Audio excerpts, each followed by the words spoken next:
Ladies and gentlemen, what is going on? Welcome back to Force Strategy Gaming. It is time for some more StarCraft 2 commentary. Today we will be looking at a series between Huk and Idra. Spawning up here in the 12 o'clock location, we have got Idra as the blue Zerg player, and then down over here in the 6 o'clock, Huk as the red Protoss player.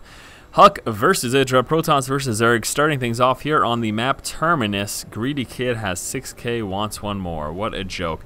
I am sure that they're referring to something that many people know about. I, however, have no idea what he's talking about. But you know what? It's not a big deal. It's for all the Q hearts you've ever... That's actually really, really funny. Anyways, that's enough of that.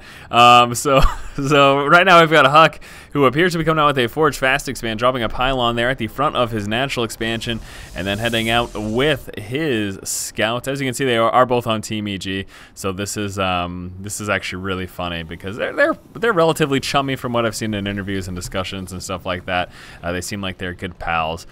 So they're just having a nice little banter back and forth. And there's a Q heart. Oh, that was beautiful. We caught the tail end of that. Wonderful work, Huk. Wonderful indeed.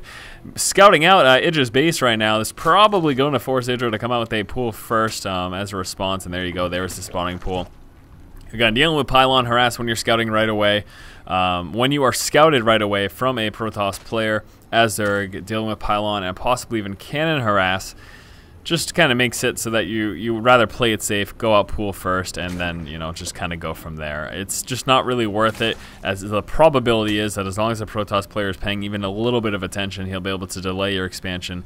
Going out pool first, of course, will let you get those Zerglings. And actually, look at that, Idra taking advantage of the fact that Huk was back behind the resource line, pulling a drone to the front, and this is going to let him drop his hatchery a little bit earlier than Huk would like.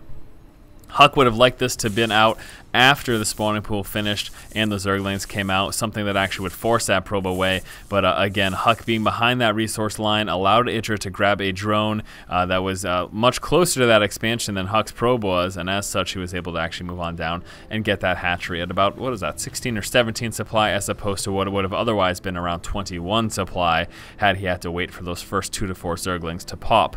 Huk now coming out with that Forge as expected. We can see the Nexus is actually nearly complete right now. He did, of course, go Nexus first, delaying that Forge quite a bit as he had full eyes on Idra's base. He wasn't too concerned about any early pools. He knew exactly what he was up against, and given the size of this map as well, he knows he has ample time to come out with that first photon cannon before any Zerglings are anywhere near his base. Right now with the probe heading back home, he should be able to scout out these 2 Zerglings for Idra that are about to be headed to his base. And there you go, now fully aware of those Zerglings, he's actually pulling across. And this is pretty sneaky because it's probably going to make Idra think that he's actually located. Oh, never mind, now just pulling back, dancing back and forth. So Idra, again, still does not know exactly where Huk is, but he'll be finding out momentarily. First Zergling moving forward, realizing, okay, there's no expansion. He saw nothing for the wall off there. He didn't even have to bother going into the main. He's pretty much expecting that Forge Fast expand, and now he's absolutely confirmed as to where Huk is. So now he can just plan accordingly. Now, Cybernex, we're coming through. That gateway is finished. Going to want to see that wall off complete at some point. Probably, I'm assuming there's going to be a second gateway. He may not go for the full wall off. He may leave a space for those zealots, but a lot of players like to just go for the full wall off, stay nice and protected in the early game. Back over here for Idra, what is he doing? Well, it looks like, ooh, double gas already. That's pretty early. It's very interesting indeed. We may very well be seeing some one-base play here. Two-base play here from Idra. I don't know why I said one-base. We may very well be seeing some two-base play here to start out. That second extractor is really early, a lot earlier than we'll normally see. Even if he stays on 2 bases and doesn't decide to take a third, we still normally do not see that second extractor this early at all. So I'm very interested to see what Idra has in mind here. You can see he's really starting to pull up that Vespene gas. Does have that metabolic boost coming out. Besides that, nothing major has been done yet. Layer finally coming out. I pretty much expected that. There's really no reason to have gotten that second gas unless he planned on a very early layer. So we'll have to keep an eye on Idra in terms of what he is planning on doing now. We can see he's got 8 Zerglings on the board. That is not a lot, but I think he just wants to make sure he's got enough for map control. Now Huk's Zealot there, situated in the corner, going to allow him to actually get a lot of kills, but Idra microing back those Zerglings quite properly. I'm trying to save as many of them as possible. He could have lost a lot more than he actually ended up losing. So there you go. Nice play there by Idra with a little bit of micro. And now with enough Zerglings to get that map control, 2 more extractors coming out, and Idra is still just on those 2 bases. Obviously, we'll be going very Vespian heavy. Now, back here in the main base of Huck, I'm sorry, this is natural expansion. We have got a Stargate chrono boosting out a Void Ray. That will be his first Void Ray. Once that does complete, a couple Zerglings spotting out the front there of Huck's base.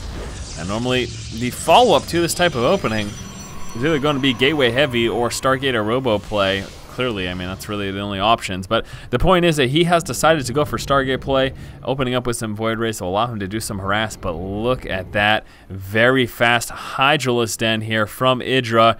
And this is exactly what he was planning to do. Also, of course, we can see the upgrades for those Overlords coming out. First, getting that speed, and I would not be surprised if we saw those Ventral Sacs start researching as well. This will allow him to, of course, do some Overlord dropping with Hydras and Speedlings, and that could be really, really devastating, and we'll have to see, of course, how Huck is able to handle that. He is planning for a later game, of course. We can see that 3rd expansion coming on out right now. At that 3rd natural, we have got the upgrade as well coming out for those Hydralisks. That is the range upgrade. Overlords starting to spread their way across the map. Now, he may not necessarily be planning a drop. In fact, now that I think of it, he may have gone for that Overlord speed to fan out with those Overlords, as we're seeing him do here, to drop some creep. Very interesting decision here by Idra, and I must say I like it quite a bit. He's going to be fanning out with the Overlords, and of course he needs the creep. He'll be spreading creep tumors over here as well. That will let those Hydras move across the map much quicker, because look how slow they are off creep. So having that Overlord speed, allowing him to fan out with those Overlords and take complete map control, he's got an opportunity to hit very, very hard very soon. Now we do have 2 Void Rays moving across the map. I am not sure that those have been spotted by Idra yet, because it doesn't look like either of these have any kills, but they're going to be Hydras and Speedlings knocking at the front door of Huck very, very soon.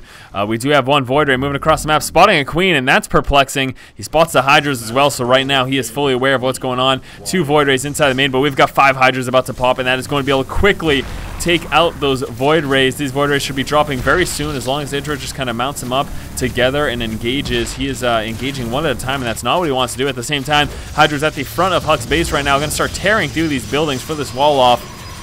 That will allow them to, of course, walk right on in, as well as any Speedlings that he may or may not have. 1 Void Ray is down. 2nd Void Ray getting pretty low. These 2 Hydras should be able to take it out. And Huck now losing the Void Rays, which was his counter aggression to deal with this Hydra push. And these Hydras will start tearing through these buildings. And I do not think that Huck has anything to contend with this right now. He's moving forward with some Void Rays and Phoenixes, but those Hydras quickly sniping them out of the sky. We've got a couple of workers moving down to try to engage, but with a little bit of micro, Idra is able to pull back away from Huck's workers and then continue to push on forward, and this is a major issue right now. Huck has lost his Cybernetics core as well as 2 gateways, and that is not, that's going to look like it's pretty much a GG sometime very soon.